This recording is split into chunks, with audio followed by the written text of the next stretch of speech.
Mr. President Adam Zimmerman. It was only a few years ago when he was like you, playful, not play, right? And didn't have his mind focused. And we were in this community college down south, 5 hours from here, and he had no clue what he's doing. But I think life has he's done well. Life has provided him with opportunities, and he worked hard. Now he's the president of it's called the Career Sports and Entertainment, one of the largest marketing firms and in town. We're so happy to have him here, and he makes me feel empowered.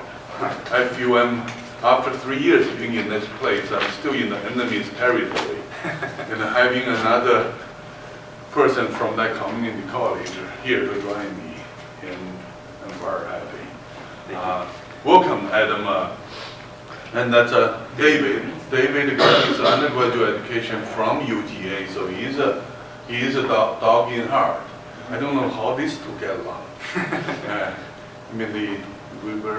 They refer to the other, not by name, they refer to the other person. I assume that's the case. But David is attending graduate school in the community college up north. Yeah, Ohio University. Ohio Community University. Ohio Community College, yeah. Well, without further ado, welcome Adam and David. Thank you guys so much. So, as Dr. Zhang told you, I went to the University of Florida, and do you guys love the University of Florida? No. Can I get booed for being in the University of Florida? Because you, how many years in a row have you beat my four? 3 in a row. 3 in a row. All right. So, yeah, what we sell is the fact that you don't like my alma mater, right? And, passion in sports marketing is something that we're going to talk a lot about today. But let me back up a step and first thank you for inviting me. I'm going to lose the coat, if that's cool. And let me introduce David Coonan, who is a proud UGA grad, and he and I work closely together. And we want to talk about a handful of things today. I want this to be very interactive. So ask questions. I'll have some questions for you. Please do not leave me up here with no one to talk to for 50 minutes because that's hard. All right? So, what I do is I run a sports marketing agency based in Atlanta, Georgia. We do a lot of different things there. We're called CSE. You can check us out. It's groupcse.com. I'm on Twitter. David, most assuredly, is on Twitter. You can follow us there. LinkedIn. Follow us, connect with us, do all that good stuff that you're going to want to do. Because one of the things that you're here for, as I understand it, I have a room full of aspiring people who want to work in sports. Is that right? How many juniors do I have? How many seniors do I have? Okay. So we're going to talk a little bit about working in sports marketing, because that's what you hope to do, right? So I hire people just like you. In fact, a few years ago, Ashley Hutchins, who sat in this very classroom a couple years ago, is now a coworker of ours, and I brought her last year when I did this. So we want to talk today about what is this thing we call sports marketing, all the different opportunities and jobs that are available to you guys, ask us questions. And then we want to move you into some work that we're actually doing so you can kind of see what it's like to be a practitioner. Because we work with Coca-Cola, we work with Aflac, we work with AT&T, we're doing a lot of college football right now. We're doing college game day for Coke Zero, doing some programs for AT&T. David works on the talent side of our business, which is your traditional, when you think of sports marketing, how many people want to be agents? Anybody want to be an agent? Good. Smart. That's unique. But we have agents in our firm as well. And so what David does is he works to get endorsement deals for the people we represent. So you might have heard of a guy named Doc Rivers. He's been in the news a lot lately. He's one of our clients. Who else are you working on? Kristen Ledlow. Kristen Ledlow on TNT, Ernie Johnson and Kenny Smith from NBA on TNT. Clark Kellogg. So Coach Rick is a client of ours. Coach Rick, we do a lot of marketing work for, so the Ford deal is something that he would have worked on. So again, I want you guys to participate with us, ask us questions. We want to do a couple things. How do you break in? What types of jobs and opportunities are there in sports marketing? What are he and I thinking about right now? What are some trends and issues that we're dealing with? I mean, Ray Rice, Adrian Peterson, a lot of that kind of stuff swirling around.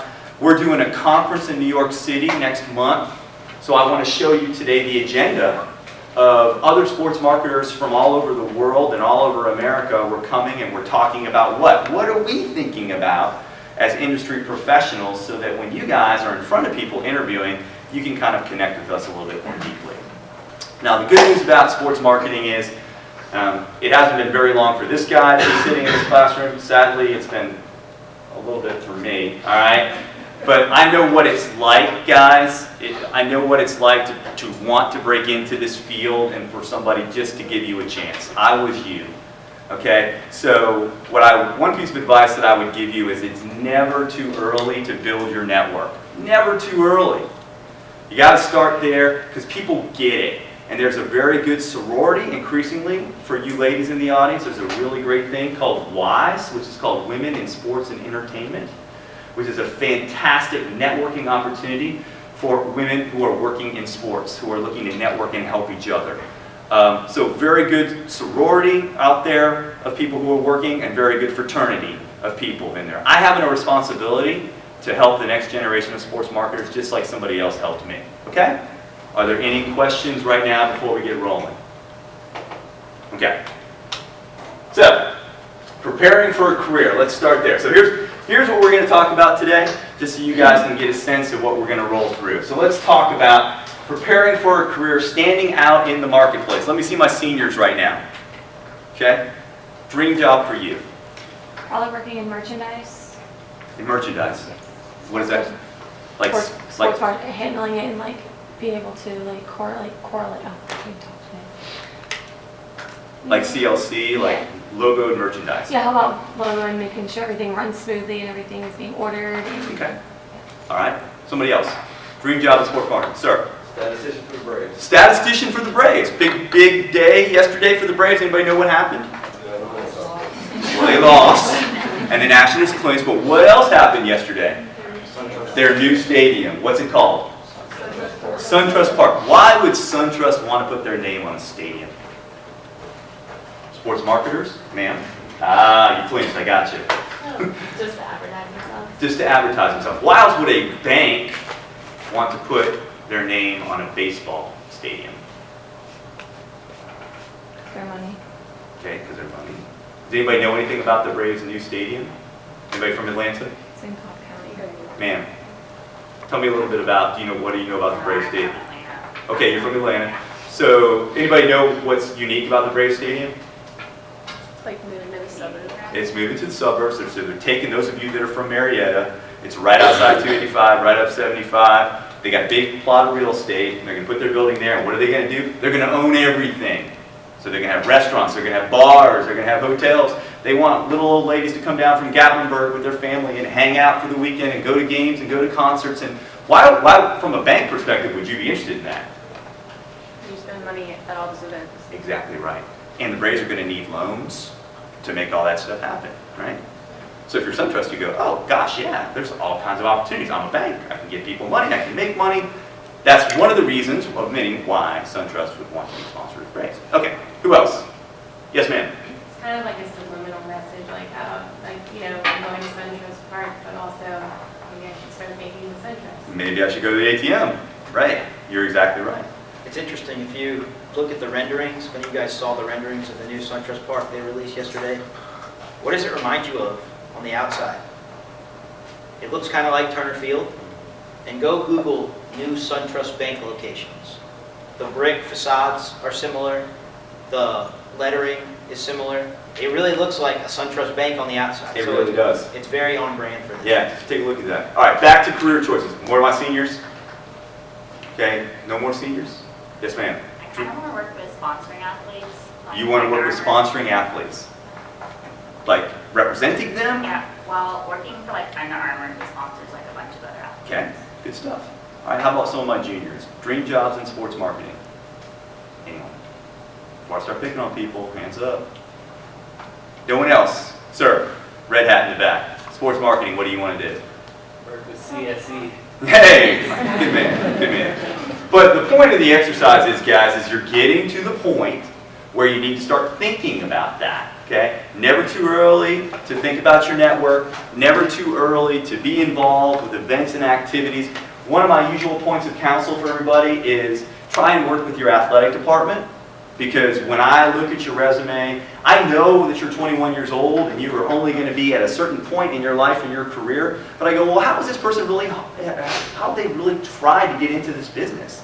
Working with your athletic department, organizing events and activities, YMCAs, Boys and Girls Clubs, you know, things that you can do with your fraternities and sororities, volunteering, all that stuff, guys, matters. Why? I was telling Dr. Zahn later today at my office in Atlanta, we're hosting a grading event. What's grading? It's a hospital. It's the journalism school here, right? So we're having a young alumni event and a bunch of professors coming over. We got about 80 to 100 people coming to my office because people are trying to come into our territory, okay? Sports marketers, we need to own sports marketing. But the good news for you is there's all kinds of opportunities. I hire people in events, I hire operations people, I hire creative people, digital, social people, people who create content, analytics people, PR people. I mean, so the amount of people that have a touch into sports marketing has grown, but other people want to get into our field now too. So we got a whole lot of resumes from people who come from Terry School of Business. I got resumes from the journalism school. All right? I got finance guys that want to break in. So we have to think and even be even better about what's going to make you different than those other people is your ability at very young ages to be participatory in sports business, in sports events and activities. That helps separate you, okay? Any questions there? David, you got anything you want to say on that? Yeah, no, I mean, we can talk to it right here. But basically, I was a journalism major here at Georgia, and I finished a few years ago. And Adam asked me on the way up here, why did I choose journalism? I wanted to be a journalist at first, but how has journalism helped me in my career in sports? And it made me a better communicator. If I was a business major, marketing, finance, accounting, how would that help me down as I'm in sports? And I would say that it helps you critically think through problems. So sports as an industry it's not as niche as it once was. And as you guys are probably well aware, there's tons of competition among sports management majors, and other schools have other programs, sports business, sports marketing.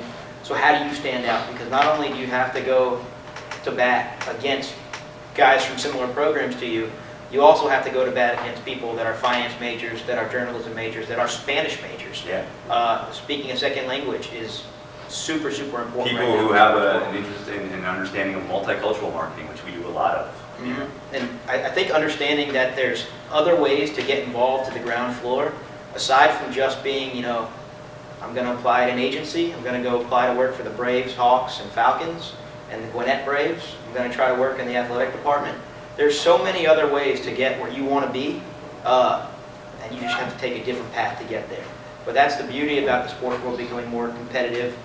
It's being at the forefront now of a lot of people's thoughts, and it's opened up a lot of other doors. You know, the Atlanta Braves have a team of 10 that works in human resources. The people that work in human resources, they work closely with the general manager and the manager in the front office to work on player contracts. They work on, as players move through the system, single A, double A, triple A, you're drafted out of high school and college.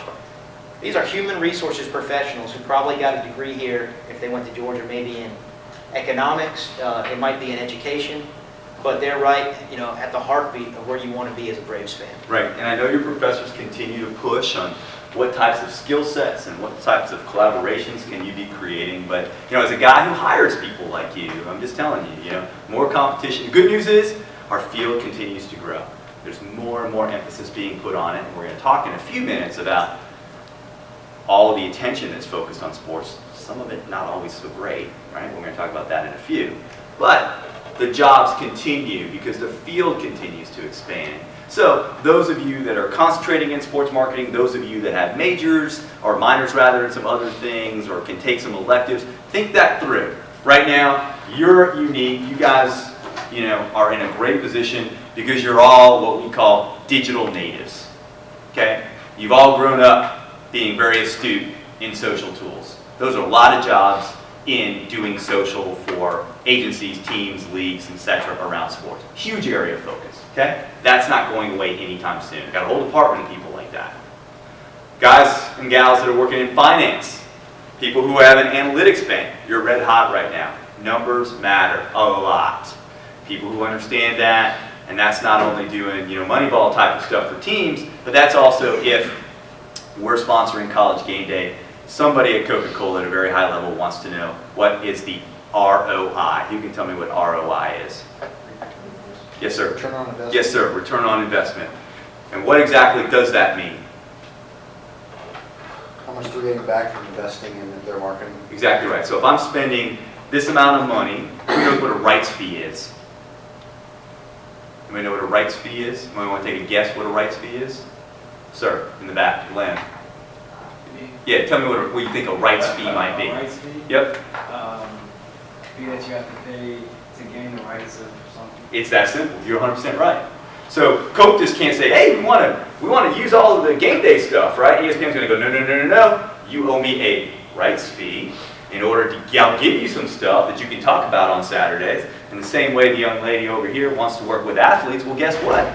They got to get a rights fee in order for the athlete to do something on behalf of a brand, okay? So you give money, and then you do what's called activation. Anybody know what's activation? In sports marketing, when we use the word activation. That means the stuff you actually do with what you just bought. Okay, so who watches College Game Day on Saturday? Okay. Have you seen the Code Zero, Section Zero thing? Yeah. Okay, so that's what's called an activation. Okay, we have to pay for that. We have to build it. We have to do things with it. So I pay my money to get the rights to use College Game Day, and then I spend additional money on what's called activation, build my Section Zero, do a hospitality program, all the different things that you might see, and that money stacks up. And then Coca-Cola wants to know, okay, what is my return on investment for this money I just spent? What did I get out of it? All right? So you people who have a finance background, who are interested in analytics and numbers, that question is a really, really good question, and that's not going away anytime soon. Any other areas of focus, you think, for your job? I think that it's an open-ended question, really, because the answer changes daily. The sports ecosystem changes daily. So, I mean, does anybody here work with the athletic department now? Okay. And what kind of roles do you guys do? Oh, I do equipment managing in Segment Coliseum, and I'm also a game day host. Perfect. I do sales. You do and sales. seconds. There you go. So sales is recession-proof, and people who understand operations and logistics.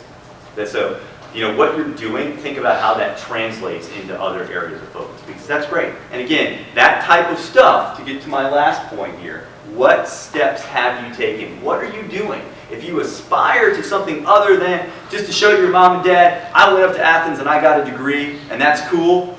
If you really want to be a practitioner, if you really want to work in this field, think about what you're doing, okay? Because you have a distinct advantage. You're working in this field already. The kids over at Terry are not, but they're coming for us, okay? They're coming for us. All right, we're going to move off this topic. We'll come back here for questions at the end, but anybody got anything right now they want to hear talk about on this particular topic? Remember I said honest participation, you're going to leave me hanging. Nothing about the job before we move on. Yes, ma'am, yellow. Did you do an internship? Yes, I did. What did you do? I did several internships. So I got into sports marketing completely by accident, okay? I was going to go to law school. My girlfriend at the time played tennis at the University of Florida. She was one of those people that volunteered, and so she would drag me along to volunteer with her. And I had started out running track, so I knew enough about how events and logistics were done. But then I got inside, and I was like, wow, there's a lot of stuff that goes on here. People got to think about how many cups we have on any given Saturday. People have to think about travel, logistics. People are selling sponsorships, so forth and so on. So I became fascinated with the business. So I was able to get an internship while I was a student at University of Florida in the athletic department, where your current athletic director was my boss, when I was at University of Florida, who I think is a real champion to sports marketing. And then from there, I started out in college sports and got an internship to the University of Michigan because I wanted to still stay in college sports marketing. And then a girl brought me to Atlanta, and I started to work on some Olympic test events, and then eventually went to work for the Olympics. So I did 3. But in that period of time, I was able to kind of figure out exactly what part of the business I liked, okay? So my first piece of advice for you is just get in, okay? Get in somewhere, learn, and you might all of a sudden be attracted or learn something of an aspect of the business that wasn't why you initially got in there. I got in first and foremost to do events, and I still do love events. But when I got into events, I'm like, wow, I really want to get on the side of selling the event, and then I really want to get on the side of advising people what events and stuff that they should do, and that's kind of where I ended up now, okay?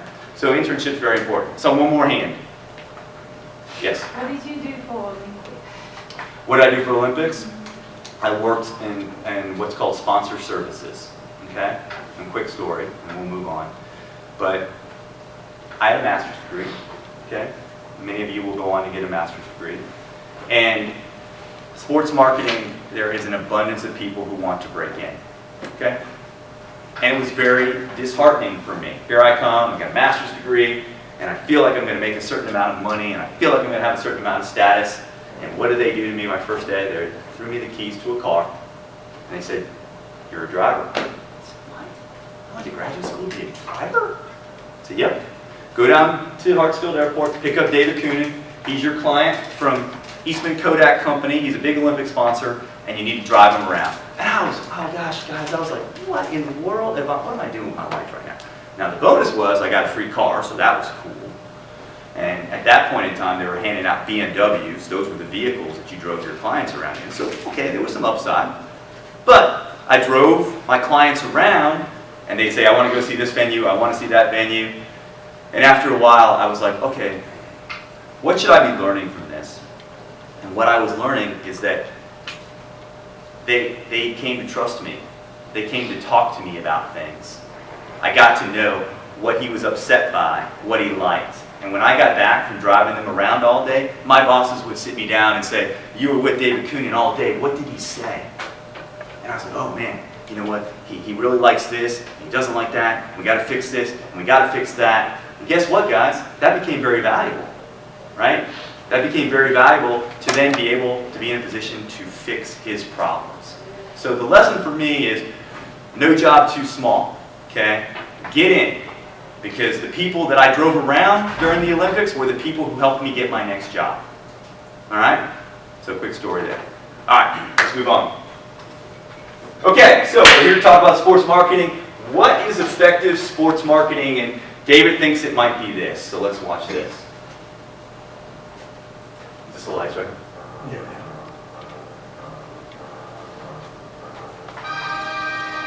This is an old video.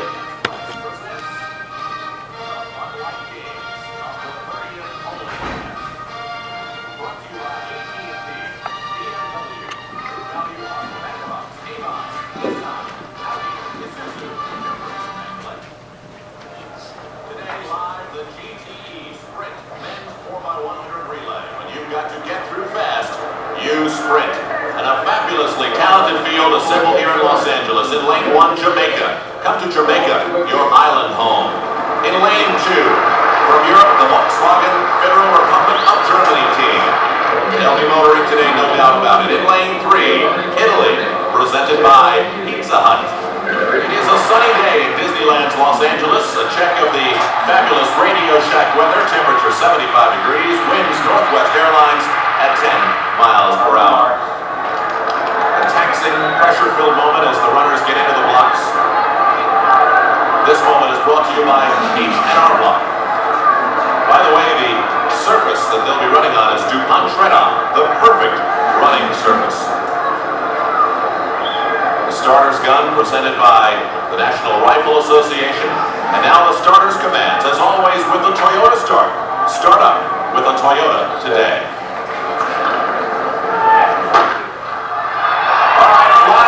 You'll be watching the running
video that an advertising guy did 30 years ago. He's making fun of our industry, but how real is it, guys, in 2014, 2015, right? You laughed, it was funny, but it's pretty darn close, isn't it? Of how corporations are trying to figure out how to get involved in this, and how do they do that in such a way that it gets across, like we talked about SunTrust earlier, but not in a way that it becomes obnoxious and it turns you guys off, okay? I'd also add there that it's one thing to put your logo on a property. So if you're a sponsor, if I'm Bud Light, I can stick my logo on something. It's another thing to make it contextual. So the Pizza Hut Italian guy, that makes sense in a way. But it's a third thing altogether. How do you activate it? How do you bring it to life? Amidst all the clutter that you saw there, I mean, it's a spoof, but it's not that far off. There's that much clutter on a daily basis in the sports media marketplace. How do you bring it to life? And that's what activation, which is what keeps Adam up at night every night. That's right. And so the premise of sports marketing is that SunTrust really hopes that you guys will care as Braves fans that they sponsor the Braves Stadium, okay? Coca-Cola really hopes that their sponsorship of the University of Georgia and College Game Day matters to you guys as college football fans, okay? And as sports marketers, we either believe that or we don't. And if you're in this industry, you say, yeah, no, that's meaningful. So let's show you an example. Oh, we're going to show the Coke Zero piece right now? Yeah. Okay. So here's a program, guys. It's designed specifically for you, and I've got a couple questions for you on it. All right. So millennials and people younger than millennials, your age group is the target for Coke Zero. And those of you that watch College Game Day, you've seen Section Zero, and they're after you as college football fans. So this is an actual real live program I'm going to have David kind of take you through. Okay. The premise is, and why Coke Zero, who watches the NCAA tournament basketball? Okay? So Coke is a sponsor of the NCAA tournament. And so they said Coke Zero is a brand that's geared towards your age group, college students. We're going to be in college basketball, we're going to be in college football, and as we thought about how to be in college football in an even greater scale, we're going to zero in on College Game Day. And yes, Home Depot is associated with that, but we're going to take Home Depot on, we're going to build a program against it, and what we've done is we've created Section Zero and a handful of other programs. So that's kind of what we're involved, and there's some things that we are trying to measure. Does your age group feel better about Coke Zero, and ultimately, are you buying more Coke Zero because of the various and sundry things that we're doing around college football? So David's going to take you in a little bit deeper about this program that's designed for you, and I want your critical thoughts on, is this something that's interesting you? How can we make this program better? What do you like about it? What do you dislike about it? Okay, David. Yeah, I think it's the question to ask now is, how many of you guys knew that Coke Zero was a part of ESPN College Game Day? Okay. How many of you watch ESPN? How many of you watch Game Day on Saturday mornings? Okay. So that's important. That's step one. Do they even have enough presence on the broadcast and within the other channels, whether that's Game Day social channels, that's the talent, you know, David Pollitt, Herb Street, Coach Corso, Sam Ponder, through their social assets. Is Coke Zero getting an ROI where people even say, hey, there's an association between College Game Day and therefore college football with